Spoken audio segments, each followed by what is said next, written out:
नमस्कार मित्रांनो, तुमच्या सगळ्यांचं स्वागत आहे दी अण्णा शो मध्ये। आज सकाळ सकाळ 5:30 वाजता उठून अण्णा संडासाला गेले, त्यानंतर फ्रेश वगैरे होऊन 6 वाजता योगासन करून 10:30 ला थिएटर मध्ये आले। 10 ला थिएटर मध्ये आले। तर आज आम्ही बघितलंय जुरासिक वर्ल्ड रिबर्थ। जुरासिक पार्कची जी फ्रँचायझी किंवा जुरासिक वर्ल्डची जी फ्रँचायझी ते रिबूट करायचं जे पिक्चर येणार होतं ते आज इंडियामध्ये रिलीज झालंय आणि आज आम्ही बघायला गेलो सकाळ सकाळ 10 वाजता योगासन करून डायनासोर।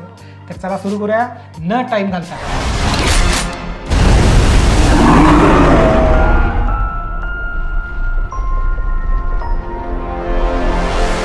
काय पिक्चर होता काय की ह्याच्या नादाला लागून एवढ्या दिवसांनी थिएटरमध्ये पिक्चर बघायला गेलो, हे सगळं मूड ऑफ। मी काय केलो बघा, तुम्हाला सांगतो। मागच्या रिव्ह्यू मध्ये जर तुम्ही बघितलं असाल F1च्या, तर अण्णाला आम्ही F1ला घेऊन गेलेलो नाही। अण्णा थोडंसं पिक्चरला या असं म्हणून मी सकाळ सकाळ 5:30 वाजता त्यांना उठवलं। अर्धा तास झाला पिक्चर यायला, तर डायनोसॉर काही हीच नाही की समोर। फिल्म मध्ये ना स्टोरी लाईन तर लय बेसिक होती। स्टोरी आणि VFX आणि ऍक्शन हे सगळ्यांचं मिश्रण चांगलं झालं की फिल्म चांगली बनते, कॉम्बिनेशन चांगली बनते। यावेळेस जे जुरासिक वर्ल्ड डिरेक्ट गॅरेथ एडवर्डनं केलं। गॅरेथ एडवर्ड जर तुम्हाला माहित नसेल तर मी तुम्हाला सांगतो, गॅरेथ एडवर्ड हा स्पेशली मॉन्स्टर्सची मूवी बनवण्यासाठी ओळखला जातो। तुम्ही जर क्रिएटर नावाचा एक पिक्चर ऐकला असेल तर क्रिएटर हे त्यांनी डिरेक्ट केलेला आहे, तर तो लय व्हायरल झाला होता पोस्ट KFX3 वर। त्या डिरेक्टरनं जुरासिक वर्ल्ड रिबर्थ डिरेक्ट केलेला आहे। तर आम्ही पूर्ण एक्साइटमेंट मध्ये गेलो होतो, कारण काहीतरी बघायला मिळतील आम्हाला। बरेचसे इस्टर एग्स बघायला मिळाले। फिल्म जी होती ती ऍक्च्युअल फिल्म मध्ये शूट केली। हा घेणार ना फिल्म म्हणजे काय, रीळ होतं, 3D होतं। डायनोसॉर अंगावर येतील वाटलं, पण ते कान कत्रीच अंगावर आले।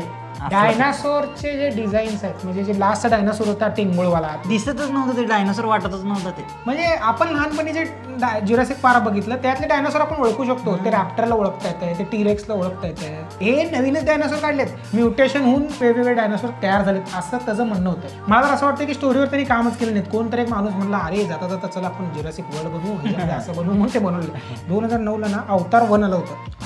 हा अवतार 1 मध्ये ना त्यांनी पेंडोरावरती जातात आणि ते दगड काढतात बघा, जंगल पाडून।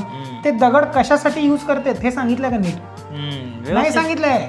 काय नाही सांगितलं ते पिक्चर मध्ये, पण ते पिक्चरची स्टोरी बेस चांगली होती। अनाकोंडा मध्ये एक असा पार्ट आहे ज्याच्यामध्ये अनाकोंडाच्या जंगलमध्ये जाऊन ते फुलं गोळा करायची असते, कारण त्याने काहीतरी क्युअर होत आहे। Same exact story Jurassic world मध्ये ते 3 कुठले तर डायनासोरस असते तर त्यांच्या रक्त काढतात इंजेक्शन, त्याच्याने हार्टचे जे डिझीज आहेत होते बरं होते, माणसं बरोबर होते। असा त्याचा मेन स्टोरी, मेन बेस आहे त्याचा। जेव्हा पण त्यांच्या डायनासोर सोबत इंटरॅक्शन होतं ते असं वाटतच नव्हतं की ते स्ट्रगल करून ते इंजेक्शन घेतात, असं कायच नव्हतं। ही मेन त्याची स्टोरी आहे आणि स्टोरी लाईन एवढीच आहे। कार्लेट एक आहे, कार्लेट जॉन्सन आहे का ती? जॉन्सन अँड जॉन्सन आहे। तर तिने ठीकठाक ऍक्टिंग केली। दुनियाची बडबड करते, दुनियाची बडबड। म्हणजे तुम्हाला सांगू का की माझी बायको मेली, माझी बायको मला सोडून गेली, माझा पोरगा मला धरून गेला। मध्ये कन्व्हर्सेशनचा सीन आहे, मोठा सीन आहे, 5-15 मिनिटं त्यांनी नुसतं बोलत असते। त्यावेळेस मी अण्णाला बघितलो, अण्णा लोळत लोळत खाली जमिनीवर चालला होता झोपत। स्टोरीमध्ये जो मेगाफिनचा पार्ट असतो, तुमचा चिमटा लावून घ्या ना, तुम्ही बी ते डायनासॉर कसं बोर करायला।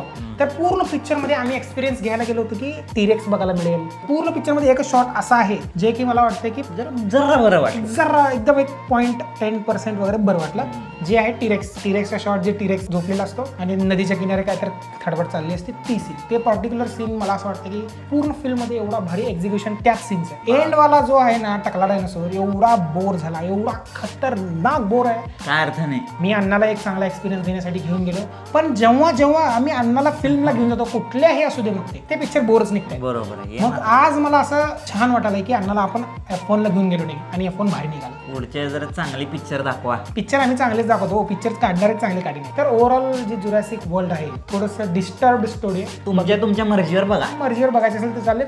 VFX जे आहे, VFX एकदम छान केलेलं आहे। प्रत्येक शॉट, प्रत्येक वॉटर इंटरॅक्शन, प्रत्येक कॅरेक्टर इंटरॅक्शन जेव्हा डायनासोर सोबत होतं ते सगळं भारी केलेलं आहे। सगळं तुम्हाला हाय क्वालिटी दिसते, डायनासोर वगैरे जे डिटेल्स दिसते एकदम नाईटच्या शॉटला आणि डेच्या शॉटला तुम्ही ते डायनासोरला नीट क्लिअर बघू शकता। मला असं वाटतं की VFX थोडं इम्प्रूव्ह झालं आहे। वॉटर VFX, वॉटर सिम्युलेशन, VFXच्या पॉईंट ऑफ व्ह्यूनं पिक्चर खूप चांगलं आहे। म्हणजे VFX खूप चांगलं केलेलं आहे। मध्ये मध्ये 1-2 शॉट आहेत जे कंपोज केलेली जी गोष्ट आहे ती तुम्हाला समजून येते। स्टोरी पॉईंट ऑफ व्ह्यूनं खूप भंगार आहे आणि बाकी सगळं सोडा, F1 बघा। F1 बघा, म्हणाली ती F1 बघा। आणि जर या आठवड्यात जर तुम्ही जुरासिक वर्ल्ड नाही बघितलं म्हणजे काय लय भारी नाही, स्टोरी नाहीये. त्यापेक्षा घरामध्ये बसून पंचायत बघा. पंचायतचा सीझन 4 आलाय आणि आमचे व्हिडिओ बी बघा आणि आमचा व्हिडिओ पण बघा. आणि सीझन 1 सीझन 4 तर आलेलंच आहे, नाहीतर F1 बघा. आणि हा व्हिडिओ तुम्हाला कसा वाटला अण्णा सांगा की. लाईक करून सांगा, शेअर करा आणि कमेंट बी करा. कमेंट बी करायला सांगितलं तर कमेंट करा, लाईक करा, शेअर करा. आणि अण्णाचे जे डिटेल्स आहेत इंस्टाग्रामचे, माझे, हे सगळ्यांचे आमच्या टीमचे डिटेल्स खाली दिलेले आहेत.